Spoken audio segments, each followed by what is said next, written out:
Okay, guys, we are back trying this out again in a different spot in the house for, variety's sake, so that's fun. Um, so we're talking about art and authors for English 250. Um, we started out with art and reality, and we talked about Plato and Sidney and Alexander Pope and Oscar Wilde and Baudrillard and Derrida. And the second unit, which we're in the middle of now, is art and authors. And we talked about Wordsworth and Harold Bloom. Wordsworth thinks that art is essentially an expression of individual authors' emotions, and that sort of everyday, regular people are really more in touch with that kind of thing. Than sort of authors who are going to be more fancy or write more complicated stories. Wordsworth would rather read a story about a rustic farmer and his problems than some kind of, space escapade, science fiction insanity. And then we talked about Harold Bloom, and Bloom's point is that he sees all of art as being essentially authors battling each other for supremacy. How do they do that? They take a work of art. Their work of art is a response to a previous work of art, and they twist or deform what came before in order to create their new thing. Because their new thing, the best way to look at it is as a commentary on the previous thing, because each author is trying to outdo or revise or reimagine or change or raise or lower or whatever some previous author. Um, the next author I want to look at is Virginia Woolf. Virginia Woolf was a novelist primarily in the 1920s. She's pretty great. Um, she did a novel called Mrs. Dalloway, which is very good, and To the Lighthouse. She's a pretty serious writer. And the thing I'm going to give you today that she wrote is from one of her most famous pieces, which is called A Room of One's Own. The title comes from the idea, it's an essay about female authors. And actually, I'm not going to introduce the essay. I'll just show you what she wrote. I really like this essay. I think it's important.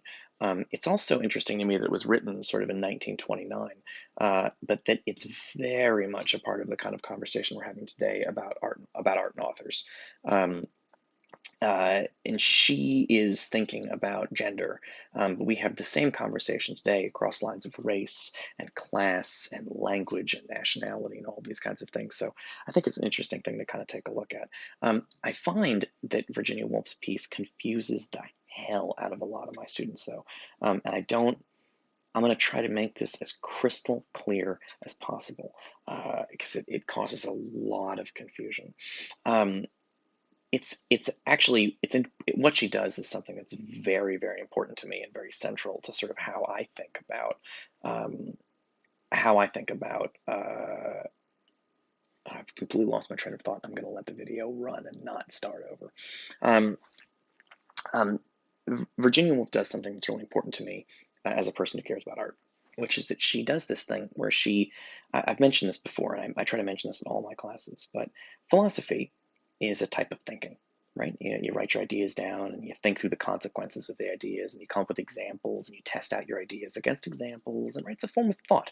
You try out your ideas, you quote other people's ideas, and you say how your ideas agree or disagree with those ideas.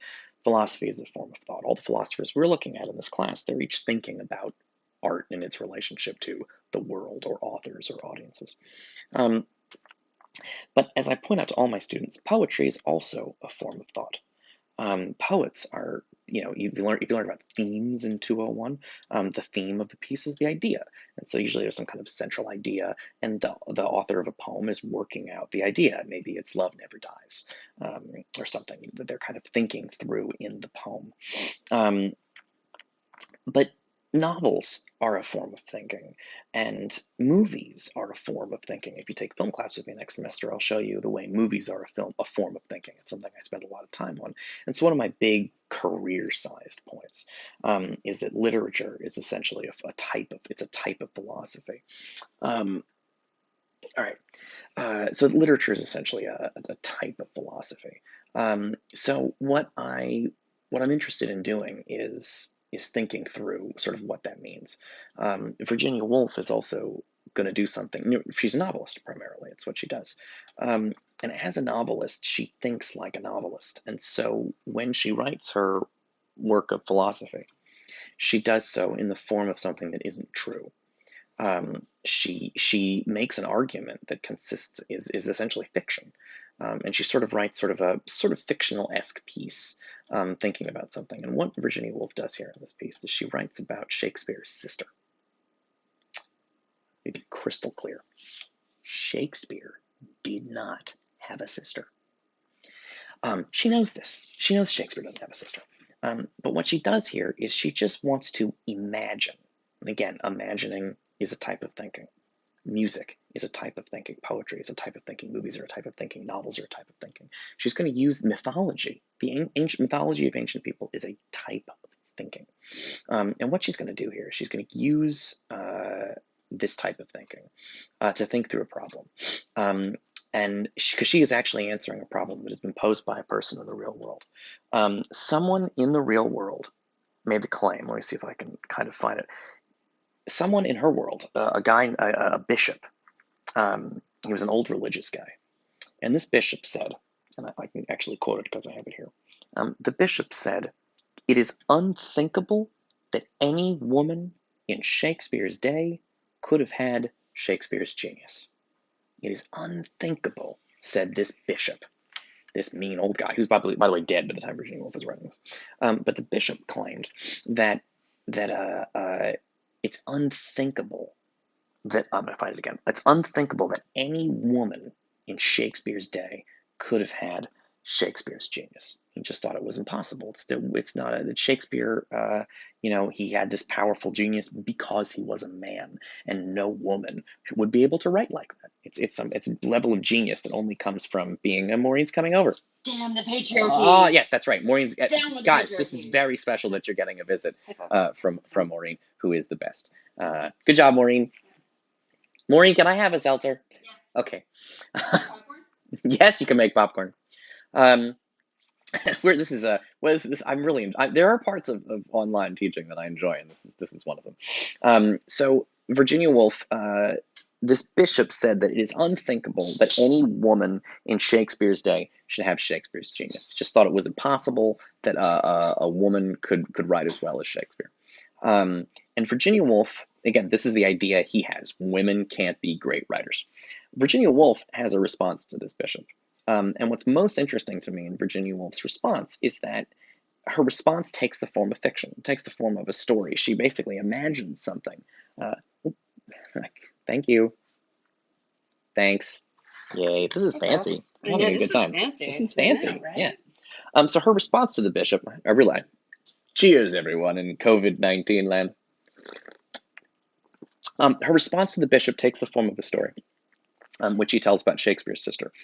It confuses the hell out of my students every semester because they think she's telling a true story about Shakespeare's actual sister. Shakespeare did not have a sister, but she is imagining what Shakespeare's sister's life would have been in order to think about the question that was raised by the bishop, which is the bishop said that no woman in Shakespeare's day could ever have had Shakespeare's genius. And so she goes through this whole thing.